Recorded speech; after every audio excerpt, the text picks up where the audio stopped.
As soon as I saw Brolin clearing heaven like that strafe, this strafe, that one, and then he peeks up top Mustang here and killed Chopper. As soon as I saw this flow of how Brolin was looking, I knew he was going to play super well for this whole entire match. Kind of the concept that I want to go over today is just being vigilant and how you can always look ready, and kind of like the difference of when you are looking like that and versus when you're not. So I want to go through like this clip right here with Brolin, since this is like the opening clip. As you see, when he gets close here in heaven, I think a big part of visualization and being able to play well in these rounds is visualizing exactly where your opponent is and knowing exactly how you want to strafe for each of like the peaks that you want to do. So when he does this first strafe, I think that's a really nice strafe. They could be in like this corner here, and I think that he has a pretty good chance of actually killing him. And then this long strafe here too didn't even make a sound. Like, he was super ready to kill someone if he was there, and that was a very common angle. Even checking this left side here, and then he knows that there's one more deeper angle that he has to go for, and you can see his strafe here. Like, he immediately just owns Chopper. Chopper was ready for it too. And then even as Brolin is coming out, he keeps on going this route. He flashes. Like, watch this strafe as he kills the guy towards CT vent. Checking out here, immediately just demolishes magics. He comes towards ramp, goes for that strafe, and immediately just demolishes Zontix on a super off angle. He knows that like the most likely person to be rotating is Shiro. He's going to be towards under hell, mollies it, and he's super ready for everything. All of his strafes, he's ready. If anyone is actually in any of these positions, I think he's very ready to actually get the kill. Now I want to show an example of not being super locked in and being ready to win these duels. So if I was clearing apartments, like, this is all fine. If I was just walking through here and just clearing these angles, you can see like my mouse isn't super ready for anyone. Like, I'm not actually ready to kill anyone if they were there. So if you're just walk peeking all these angles, the CT is most likely going to be at an advantage, especially these long range duels where they're going to be further away from the wall. Ideal way that you would want to be doing this is you want to be having really crisp counter strafes. For example, if I was to be clearing halls like this, I'm not going to counter strafe probably every single little angle. I also want to be doing longer strafes too, because if I do like a really short strafe for all these angles, if there's an opera here, for example, there's a pretty good chance that they're going to win the duel. So I want to be accounting for that. I want to be reading. If I'm going to be crouching and clearing these angles here, if I think there's an opera, I'm going to do a really nice strafe to try to make sure that I win the duel here. I'm going to make sure that I'm trying to read exactly everything that's going on here. And even when I come up the stairs, if I'm really on top of it and I think that, the opponent might be, crouching up and like looking here every now and then I want to be accounting for that with my strafes. And I think that this is super important. Like, just making sure that you're really ready for the angle that you're expecting is going to be the difference between if you get the kill or if you get picked in the very beginning of the round. And someone that I think does a really good job at this is Rops. You can tell that he's reading the game where he thinks that they are. So I'm going to show here now Rops as he's going up halls really late in the round. You can see like his crosshair is super on point. He's staring at Boiler here as soon as he comes up. He comes onto the very top ledge here before he does his strafe towards the end of halls. He does a really clean like short counter strafe, and you can see the way that he wants to clear this little pixel angle here is by doing a crouch clear. And that's something that I would like want to take note of how is someone that's so good at this position, how does he like clearing his angles? Does he want to go past the angle? Does he want to crouch into the angle? These are all different ways that you can be peeking into these angles. It's 2v3. He knows that his opponent can be pushing Boiler here, and watch his crosshair placement.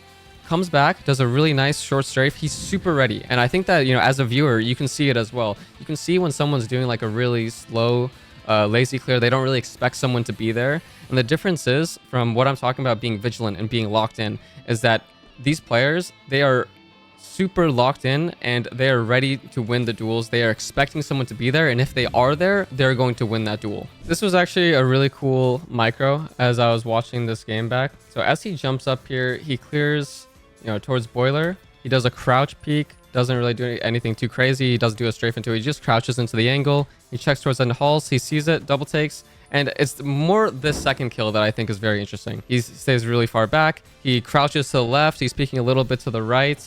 He sees him and then does another strafe. He wants to make sure that he's not going to run up at Shui, right? Because if Shui just, swings super hard to the right, Rops is just going to die. So he crouches into it. And as soon as he gets close enough to be able to give like a very nice, strafe to the right and be able to wide swing Shui, he takes it. And last one I want to show here of Rops on Inferno is as he clears mid and Boiler, down here. I want to show the very small things that he's doing, like with his mouse and how he's moving. So as he gets close to boiler here, look at these little short strafes that he's doing. As he's moving in, you're going to see he is aiming a little bit higher, then goes a little bit lower. So watch these strafes.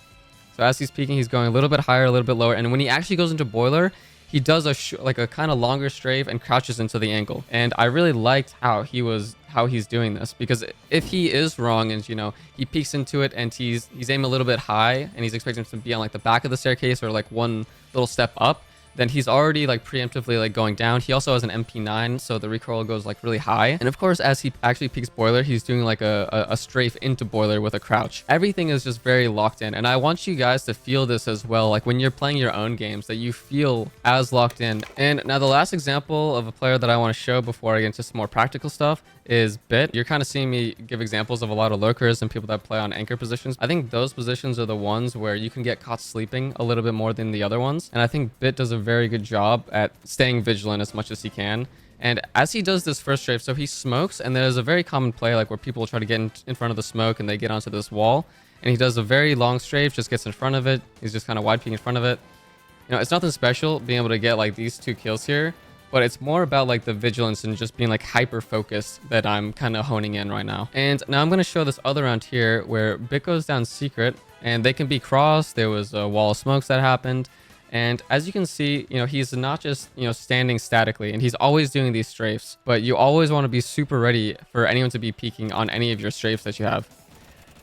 Thankfully, he was able to see his leg on the peak. Gets the 3rd kill. JL is going to be jumping out for him. And this game is even a little bit old, but I think that this is still like a lot of good examples that I just wanted to show. Now, when I talk about being ready for all these situations and every strafe that you do, you're kind of ready to actually, you know, kill on the strafe. There's always going to be some buts with it, because, you know, you can't always, you know, clear every single angle perfectly, especially depending on your positions. And I think that's part of it. When you are doing your angle clearing, I want you to think about, you know, where you think your opponent is. So if I'm coming back from, you know, B or T spawn, there's a good chance that, you know, someone's actually pushed down ramp right here. Then I'm going to probably make sure that I peek that. So as I come down into the ramp, I'm going to make sure that I clear to the right here. And then if I think that he's here, I'm going to like do like a crouch peek, for example, on that. And if he's not here, I'm just going to keep going, and I'm just going to keep going to whichever angle I think he's at next. And it kind of depends how much time you have and if you have any teammates with you. But you want to make sure that you're practicing your strafes and expecting the opponent in different angles. Something that I really like to actually practice this is on Refrag. We have a mode called Angle Trainer. So kind of how it works is, you know, we have this green line that just tells you where to go, and the enemy can be peeking in all of these directions, and you can choose how you want to peek these angles. You know, sometimes I'm just going to be like running through it, and I want to like practice like some of my long strafes, for example. And you can't perfectly peek all the angles, because sometimes, you know, they're, you know, just gonna not be where you expect and it won't be the cleanest. But it's up to you to practice how you want. What I like to do is I like, you know, clearing these angles on the way that I would during a real game. So if I was just, you know, walking, and if I had to do like these peaks, I'm gonna just visualize where I think they could be. That's kind of like what I want you guys to do when you're playing this. You could also play like this, where you're kind of just, you know, running through and just practicing like how you can do like your long strafes. One player that I obviously didn't show here was Donk, and Donk is super good at using his movement and making sure that he's super ready for all of his angles that he's peeking. And I also wanted to just highlight in this video a little bit more of like the lurker perspective. Someone that's going to be playing a little bit slow.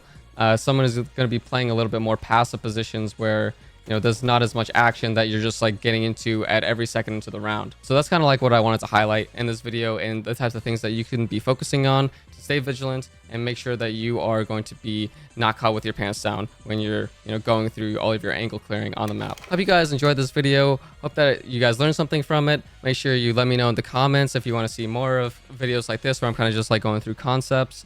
And yeah, subscribe for more. See you.